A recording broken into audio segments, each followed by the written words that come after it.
আমার নাম পার্থ আর আমাকে বাড়িতে সবাই বাবলু বলে ডাকে। আমার বয়স প্রায় ২১ বছর। আমার দিদির নাম রেনু আর দিদির বয়স প্রায় ২৬ বছর। দিদি আমার থেকে প্রায় ৫ বছর বড়। আমরা একটা মিডল ক্লাস ফ্যামিলি আর একটা ছোট ফ্ল্যাটে কলকাতাতে থাকি। আমাদের বাড়িটা ছোট, তাতে একটা ডাইনিং রুম, দুটো বেডরুম আর একটা কিচেন আছে। আমাদের বাড়িতে বাথরুম বলতে খালি একটা, আর তাতে সবাই যায়। আমাদের বাবা আর মা দুজনেই চাকরি করে। দিদি আমাকে বাবলু বলে ডাকে, আর আমি তাকে দিদি বলি। প্রথমে আমি ঠাকুর ডুবানোর বিষয়ে বিশেষ কিছু জানতাম না, কারণ আমি কখনো কোএডুকেশনে পড়িনি আর আমাদের বাড়ির কাছে পিঠে কোনো মেয়ে আমার বয়সী ছিল না। তাই আমি এখনো কোনো মেয়ের মজা নিইনি আর আমি কোনো দিন কোনো অ্যাকসেপ্ট মেয়ে দেখিনি। যখন আমার বয়স ১৫ হলো তখন আমার মধ্যে মেয়েদের প্রতি আগ্রহ জাগতে শুরু করল। আমার চোখের সামনে খালি আমার রেনু দিদি ছিল। দিদি মাথাতে প্রায় আমার সমান ছিল। আমার এখনো মনে আছে যে আমি আমার জীবনের প্রথম হাতের কাজ করেছি দিদির নাম নিয়ে। এক রবিবারে যেই দিদি বাথরুম থেকে বেরুলো আমি চট করে বাথরুমে ঢুকে গেলাম। আমার খুব জোরে পেচ্ছাপ পেয়েছিল। কাজ সারার পরও আমারটা নিয়ে খেলতে লাগলাম। হঠাৎ আমার চোখ পড়ল দিদির কাপড়গুলোর উপর। কাপড়গুলো হাতে নিয়ে কি ভীষণ মজা লাগতে লাগলো। আমি কাপড়গুলো বাথরুমের দেওয়ালের সঙ্গে একটা হাঙ্গারেতে টাঙ্গালাম। এইবার আমার মনে কোটে লাগলো যে দিদি বাথরুমের দেওয়ালের কাছে দাঁড়িয়ে আমাকে দেখছে। আমি কল্পনায় কাজ শুরু করে দিলাম। সেই দিন প্রথম যাত্রা দিদির নাম করে। আমার এত বেশি বেরিয়েছিল যে আমার চোখের সামনে অন্ধকার হয়ে গিয়েছিল। আমি চুপচাপ বাথরুমে বসে পড়লাম। কিছুক্ষণ পরে আমি উঠে তাড়াতাড়ি চান করতে শুরু করে দিলাম। সকালে চান করে আমি বেশ ফ্রেশ হয়ে গেলাম। চান করার পর আমি কাপড়গুলো দেওয়াল থেকে নামিয়ে সেগুলো যেখানে ছিল আমি আবার থেকে রেখে দিলাম।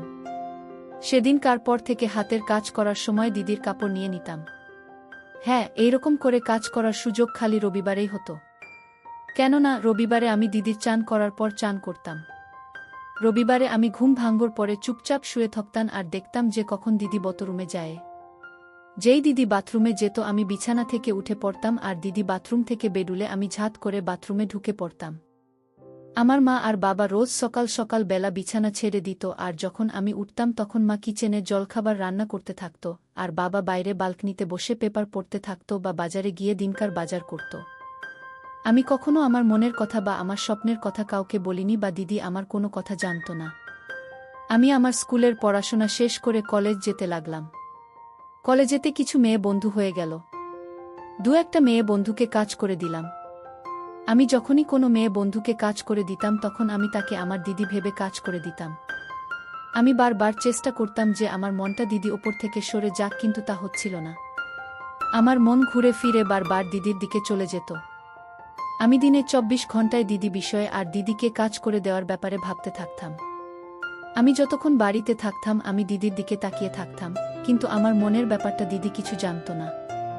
যখন দিদি নিজের জামা কাপড় ছাড়ত বা মার সঙ্গে কিচেনে কিছু কাজ করত আমি চুপচাপ দিদিকে দেখতাম। দিদির সঙ্গে ছোট ফ্ল্যাটে থাকতে আমার কখনো কখনো খুব লাভ হতো। কখনো সখনো আমার হাত দিদির সাথে লেগে যেত। আমি সব সময় ছোঁয়া পাওয়ার জন্য পাগল হয়ে থাকতাম। আমার খালি সময়তে বালকনিতে দাঁড়িয়ে রাস্তার লোকদের দেখতাম আর যখন আমার দিদি আমার পাশে দাঁড়াত আমি ধীরে ধীরে তারগুলো পাওয়ার চেষ্টা করতাম। আমাদের বাড়ির বালকনিটা বেশ সরু ছিল আর এমন ছিল যে তার পুরো লম্বাটা আমাদের গলির দিকে ছিল আর তার সরু কোণাতে দাঁড়ালে রাস্তা দেখা যেত। বালকনিটা এত সরু ছিল যে দুজন লোক পাশাপাশি গা ঘেঁষে দাঁড়িয়ে রাস্তা দেখতে পেত। আমি যখন বালকনিতে দাঁড়িয়ে রাস্তা দেখতাম তখন আমার হাত দুটো বুকের উপর বেঁধে রাখে বালকনির রেলিংয়ে ভর দিয়ে রাস্তা দেখতাম। কখনো কখনো দিদি আমার পাশে এসে দাঁড়াত। আমি একটু সরে গিয়ে দিদিকে দাঁড়াতে দিতাম। আমি এমন করে ঘুরে দাঁড়াতাম যে দিদিকে আমার সঙ্গে গা লাগিয়ে দাঁড়াতে হতো। কিন্তু আমার আসল মতলব দিদি জানত না। আমি জানতাম যে আমার দিদি আমার ব্যাপারে কিছু বোঝে না। আমি জানতাম যে দিদি এটা বুঝত না যে তার আনাচে কানাচে ইচ্ছে করে হাত দিই। কিন্তু আমি ভুল জানতাম। একদিন দিদি আমাকে ধরে নিল। সেই দিন কিচেনে গিয়ে কাপড় চেঞ্জ করছিল। হলো আর কিচেনের মাঝখানের পর্দাটা একটু সরে গিয়েছিল। রোজকার মতন আমি তাই দেখছিলাম আর চোখ ঘুরিয়ে দিদিকে দেখছিলাম। হঠাৎ দিদি সামনের দিকে দেওয়ালে লাগানো আয়নাতে দেখতে পেল যে আমি তার দিকে হা করে দেখছি। দুজনের চোখাচোখি হতেই আমি লজ্জা পেয়ে আমার চোখটা ঘুরিয়ে আবার টিভি দেখতে লাগলাম। আমার বুকটা ধড়ফড় করছিল। আমি বুঝতে পেরে গিয়েছিলাম যে দিদি জানতে পেরে গেছে যে আমি দেখছিলাম। এইবার দিদি কি করবে? দিদি কি আমার কথা মা আর বাবাকে বলে দেবে? নাকি দিদি আমার উপর রাগ করবে? আমার মাথাতে এইসব প্রশ্ন ঘুরতে লাগল। আমি আবার দিদির দিকে তাকাবার সাহস করতে পারছিলাম না। সেই দিন আর তারপর 2-3 দিন আমি দিদির কাছ থেকে দূরে দূরে থাকলাম। দিদির দিকে তাকলাম না। যেই 2-3 দিনে কিছু হলো না, আমি খুশি হয়ে গেলাম আর আবার চুপিচুপি দিদির দিকে তাকাতে লাগলাম। দিদি আমাকে 2-3 বার হাতে নাতে ধরে নিল যে আমি তার দিকে চুপি চুপি দেখছি, কিন্তু দিদি কিছু বলল না। আমি বুঝতে পারলাম যে দিদি বুঝে গেছে যে আমি কি চাই আর সে আমাকে কোনো কিছু না বলুক। দিদি আমার সঙ্গে বা অন্য কারুর সঙ্গে এই বিষয়ে কোনো কথা বলল না। এটা আমার কাছে খুব আশ্চর্যের ব্যাপার ছিল। যাক, যত দিন দিদি কিছু না বলে আমি দিদিকে চুপি চুপি দেখতে থাকলাম। একদিন আমি আর দিদি আগের মতো বালকনিতে দাঁড়িয়ে রাস্তার লোক দেখছিলাম। দিদি আমার হাতের সঙ্গে সেটে দাঁড়িয়েছিল। আমি ভাবছিলাম যে হয়তো দিদি এটা জানে না যে আমার হাতের আঙ্গুলগুলো কোথায়, কিন্তু আমি এটা বুঝে গিয়েছিলাম যে যখন দিদি আমাকে আগে কোনো দিন বাধা দেয়নি, আমি নাগাল পেতে পারি আর দিদি আমাকে কিছু বলবে না। আমরা বালকনিতে গা লাগিয়ে দাঁড়িয়েছিলাম আর কথা বলছিলাম। আমাদের কলেজের আর স্পোর্টস নিয়ে আলোচনা করছিলাম। আমাদের বালকনির সামনে একটা গলি ছিল বলে আমাদের বালকনিটা বেশ অন্ধকার ছিল। কথা বলতে বলতে দিদি হাত দিয়ে আমার আঙ্গুলগুলোকে ধরে আলগা করে দিল। দিদি বুঝতে পেরে গিয়েছিল। দিদি খানিকক্ষণের জন্য কথা বলা বন্ধ করে দিল, কিন্তু দিদি নিজের জায়গা থেকে নড়ল না আর আমার হাতের সঙ্গে দাঁড়িয়ে রইল। দিদি আমাকে কিছু বলল না আর আমার সাহস বেড়ে গেল। তারপর আমি আমার হাতের পুরো পাজাটা ব্যবহার করলাম। আমি ভীষণ ভয় পাচ্ছিলাম। কে জানি দিদি আমাকে কি বলবে। আমার পুরো শরীরটা ভয়ে কাঁপছিল, কিন্তু দিদি আমাকে কিছু বলল না। দিদি খালি একবার আমাকে দেখল আর আবার রাস্তার দিকে দেখতে লাগল। আমি ভয়েতে দিদির দিকে তাকাতে পারছিলাম না আর আমিও রাস্তার দিকে তাকিয়েছিলাম, কিন্তু দিদি আমাকে কিছু বলল না। আমার মনে হতে লাগল যে আমি স্বর্গে আছি। দিদিও আমাকে একবারের জন্য বাধা দেয়নি। দিদি চুপচাপ আমার পাশে দাঁড়িয়ে কাজ করিয়ে নিচ্ছিল। আমি এই ভেবে আরও খুশি হচ্ছিলাম যে আমার থেকে 5 বছরের বড় দিদি চুপচাপ আমার পাশে দাঁড়িয়ে নিজের ছোট ভাইকে দিয়ে কাজ করিয়ে নিচ্ছিল। হঠাৎ মার গলার আওয়াজ পেলাম। মার আওয়াজ পেতেই দিদি আমার হাতটা সরিয়ে নিয়ে মার কাছে চলে গেল। সে রাতে আমি একদম ঘুমোতে পড়িনি। সারা রাত খালি দিদির কথা ভাবছিলাম। পরের দিন আমি রোজকারের মতন বালকনিতে দাঁড়িয়ে রাস্তার লোক দেখছিলাম। কিছুক্ষণ পরে দিদি বালকনিতে এসে আমার থেকে 3 ইঞ্চি দূরে দাঁড়িয়ে থাকল। আমি 2-3 মিনিট অবধি চুপচাপ থাকলাম আর দিদির দিকে দেখতে থাকলাম। দিদি আমার দিকে দেখল। আমি হালকাভাবে মুচকি হাসলাম, কিন্তু দিদি পাল্টে মুচকি হাসল না আর রাস্তার দিকে তাকিয়ে দাঁড়িয়ে রইল। আমি দিদিকে আস্তে করে বললাম, দিদি আরও কাছে এসো না। কেন? দিদি আমাকে জিজ্ঞেস করল। আমি পরিষ্কারভাবে দিদিকে কিছু বলতে পারছিলাম না। দিদি বলল, কি ছুঁতে চাস? পরিষ্কার করে বল, দিদি আমাকে বলল। তখন আমি দিদিকে ধীরে ধীরে বললাম, হ্যাঁ দিদি। দিদি আমাকে আবার বলল, পরিষ্কার করে বল। তখন আমি দিদির দিকে তাকিয়ে মুচকি হেসে আস্তে করে বেহায়ের মতো বললাম, কিন্তু এখনই মা আসতে পারে। দিদি তখন মুচকি হেসে বলল। আমি আবার মুচকি হেসে দিদিকে বললাম, মা এলে আমরা আগে থেকে জানতে পারব। আমার কথা শুনে দিদি কিছু বলল না আর নিজের জায়গায় দাঁড়িয়ে থাকল। তখন আমি দিদিকে আস্তে করে বললাম, প্লিজ দিদি আরও কাছে এসো। দিদি আমার কাছে চলে এলো। আমি কালকের মতন স্বর্গের সুখের অনুভূতি পেলাম। একদিন সন্ধে বেলায় আমি হোল ঘরে বসে টিভি দেখছিলাম। মা আর দিদি কিচেনে রাতের খাবার রান্না করছিল। খানিক পরে দিদি নিজের কাজ শেষ করে হোল ঘরেতে এসে বসল। আমি হোলেতে বিছানার উপর দেওয়ালে হেলান দিয়ে পা ছড়িয়ে বসেছিলাম। দিদি রান্নাঘর থেকে এসে আমার কাছে বিছানাতে বসে পড়ল। দিদি খানিকক্ষণ টিভি দেখল আর তারপর পেপার নিয়ে নিজের মুখের উপর পেপারটা পড়তে লাগল। কিছুক্ষণ পেপারের সামনে পেজটা পড়ার পর দিদি পেপারের পাতা পাল্টে ভেতরের পাতার নিউজগুলো পড়তে লাগল। দিদি বিছানতে পা মুড়ে বসেছিল আর আমার পা দুটো গায়ে লাগছিল। মা কিচেনে রান্না করছিল আর আমি আমার সামনে বসা দিদিকে দেখছিলাম। আজকে দিদি একটা কালো রঙের টি-শার্ট পরেছিল। আমার একটা হাত দিদির পিঠে রাখলাম। দিদি বলল, পার্থু তুই এটা কি করছিস? কিছু না, আমি দিদিকে বললাম। তুই কি পাগল হয়ে গিয়েছিস? মা এখনই আমাদের দুজনকে রান্নাঘর থেকে দেখে ফেলবে। দিদি আবার আমাকে আস্তে করে বলল। মা কেমন করে দেখবে? আমি বললাম, তুই কি বলতে চাস? দিদি আমাকে আবার জিজ্ঞেস করল। আমি বলতে চাই যে তোমার সামনে পেপারটা খোলা আছে, আর যদি মা রান্নাঘর থেকে দেখে তো খালি পেপারটা দেখবে। আমি দিদিকে বললাম, তুই ভীষণ স্মার্ট আর শয়তান হচ্ছিস। দিদি আমার দিকে তাকিয়ে মুচকি হাসি হেসে বলল। আবার দিদি চুপ করে নিজের সামনে পেপারটা ভালো করে ছড়িয়ে পেপার পড়তে লাগল। আমার সাহস আরও খানিকটা বেড়ে গেল। মা এখনও রান্নাঘরে রান্না করছিল। আমার মাকে পরিষ্কারভাবে রান্নাঘরে কাজ করতে দেখতে পাচ্ছিলাম। মা কখনো কখনো আমাদের দিকে দেখে নিচ্ছিল, আর মা খালি দিদির পেপার পড়া দেখতে পাচ্ছিল। মা আমাদের দেখে এটা বুঝতে পারছিল না যে আমরা কি করছি। দিদি আমাকে মুখ ঘুরিয়ে কিছু বলতে যাচ্ছিল, কিন্তু ততক্ষণে মা রান্নাঘর থেকে হোল ঘরে এসে গেল। আমরা তাড়াতাড়ি নিজেদের গুছিয়ে নিলাম। মা হোল ঘরে এসে বিছানার পাশ থেকে কিছু জিনিস নিচ্ছিল আর দিদির সঙ্গে কথা বলছিল। দিদিও পেপার থেকে মুখ না উঠিয়ে মার সঙ্গে কথা বলছিল। মা আমাদের কার্যকলাপ কিছু বুঝতে পারল না আর আবার রান্নাঘরে চলে গেল। মা যখন আবার রান্নাঘরে চলে গেল, মা রান্না শেষ করে হোল ঘরে এসে গেল।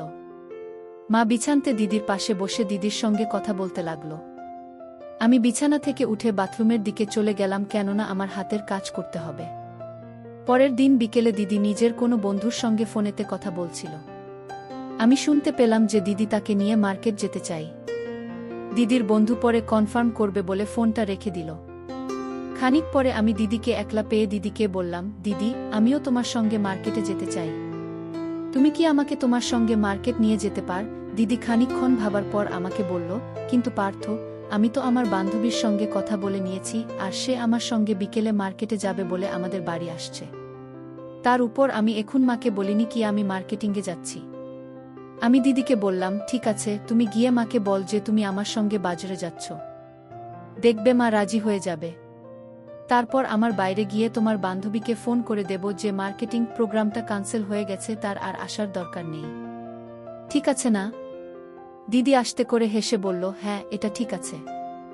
আমি গিয়ে মার সঙ্গে কথা বলছি। আর দিদি মার সঙ্গে কথা বলতে চলে গেল। মা যেই শুনল যে দিদি আমার সঙ্গে মার্কেট যাচ্ছে, মা রাজি হয়ে গেল। সেই দিন বিকেলে আমি আর দিদি একসঙ্গে কাপড়ের বাজারে গেলাম। মার্কেটেও খুব ভিড় ছিল। আমি সব সময় দিদির পেছনে হাঁটছিলাম যাতে কোনো লোক দিদিকে ধাক্কা না মারতে পারে। আমরা যখন কোনো ফুটপাথের দোকানে দাঁড়িয়ে কোনো জিনিস দেখছিলাম, তখন দিদি আমার গায়ের সঙ্গে দাঁড়িয়েছিল। আমি একটা দোকান থেকে একটা প্যান্ট আর দুটো টি শার্ট কিনলাম, আর দিদি একটা গোলাপি রঙের সালবার সুইট, গরমের জন্য একটা স্কার্ট আর টপ আর দুটো টি শার্ট কিনল। আমরা মার্কেটে আরও খানিকক্ষণ ঘুরলাম। এইবার প্রায় সন্ধে 7টা বেজে গিয়েছিল। দিদি আমাকে সব স্টলে গুলে ধরিয়ে দিয়ে দিল আর আমাকে বলল, তুই একটু আগে গিয়ে আমার জন্য দাঁড়িয়ে থাক, আমি এখনই আসছি। আর দিদি একটা ফুটপাথের দোকানের দিকে চলে গেল। আমি দোকানটা ভালো করে দেখলাম যে ওটা মেয়েদের দোকান। আমি মুচকি হাসি হেসে আগে চলে গেলাম। আমি দেখলাম যে দিদির মুখটা লজ্জাতে লাল হয়ে গিয়েছে, আর সে আমার দিকে তাকিয়ে তাকিয়ে দোকানদারের সঙ্গে কথা বলছে। খানিকক্ষণ পরে দিদি দোকান থেকে ফিরে এলো আর আমার হাতে একটা ব্যাগ ধরিয়ে দিল। আমি দিদিকে দেখে একবার মুচকি হাসলাম আর কিছু বলতে যাচ্ছিলাম কি দিদি আমাকে বলল, তুই এখন কিছু বলিস না আর চুপচাপ আমার সাথে চলতে থাক। আমরা চুপচাপ চলতে লাগলাম। আমি এখনই বাড়ি যেতে চাইছিলাম না, আর আমি দিদির সঙ্গে একলা আরও কিছুক্ষণ সময় কাটাতে চাইছিলাম। আমি দিদিকে বললাম, দিদি চলো আমরা গিয়ে লেকের ধারে বসি আর ভেলপুরি খাই। না, দেরি হয়ে যাবে, দিদি আমাকে বলল। কিন্তু আমি দিদিকে আবার বললাম, আরে চলো না দিদি, এখনো খালি সন্ধে 7টা বেজেছে।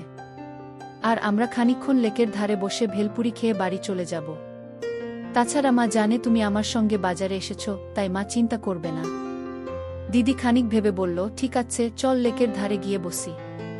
দিদি আমার কথাতে রাজি হওয়াতে আমি খুব খুশি হয়ে গেলাম, আর আমরা দুজনে লেকের দিকে হেঁটে যেতে লাগলাম। মার্কেট থেকে লেকে যেতে প্রায় 10 মিনিট লাগে। আমরা আগে গিয়ে একটা ভেলপুরিওয়ালার কাছ থেকে ভেলপুরি নিলাম আর একটা জলের বোতল কিনে নিলাম, তারপর গিয়ে লেকের ধরে বসলাম। আমরা লেকের ধরে পাশাপাশি পা ছড়িয়ে বসেছিলাম। আমাদের চারধারে বেশ কিছু ঝোপ মতন গাছ ছিল। লেকের ধরে বেশ ঠান্ডা ঠান্ডা হাওয়া চলছিল। এক কথায় সময়টা খুব রোমান্টিক ছিল। আমি আর দিদি ভেলপুরি খাচ্ছিলাম আর কথা বলছিলাম। আমি কখনো কখনো দিদির মুখের দিকে দেখছিলাম। যখন দিদির ভেলপুরি শেষ হয়ে গেল তো আমি দিদিকে বললাম, চলো দিদি, আমরা গিয়ে ওই বড় ঝোপের পেছনে বসি। কেন দিদি আমাকে জিজ্ঞেস করল। তখন আমি দিদিকে বললাম, ঝোপের পেছনে আমরা আরাম করে বসতে পারবো। তখন দিদি বলল, কেন, এখানে কি আমরা আরাম করে বসে নেই? হ্যাঁ, আমরা আরামে বসে আছি, তবে ঝোপের আড়ালে আমাদের কেউ দেখতে পারবে না। আমি দিদির চোখে চোখ রেখে বললাম। তখন দিদি অকথা মিষ্টি হাসি হেসে আমাকে বলল, বাবলু, তুই অন্য লোকের চোখের আড়ালে গিয়ে আমার সঙ্গে কেন বসতে চাস? তখন আমি দিদির একটা হাত ধরে দিদিকে বললাম, দিদি, তুমি জানো যে আমি কেন তোমার সঙ্গে অন্য লোকের চোখের আড়ালে গিয়ে বসতে চাই? তখন মুচকি হাসি হেসে বলল, ঠিক আছে, কিন্তু খুব অল্প সময়ের জন্য।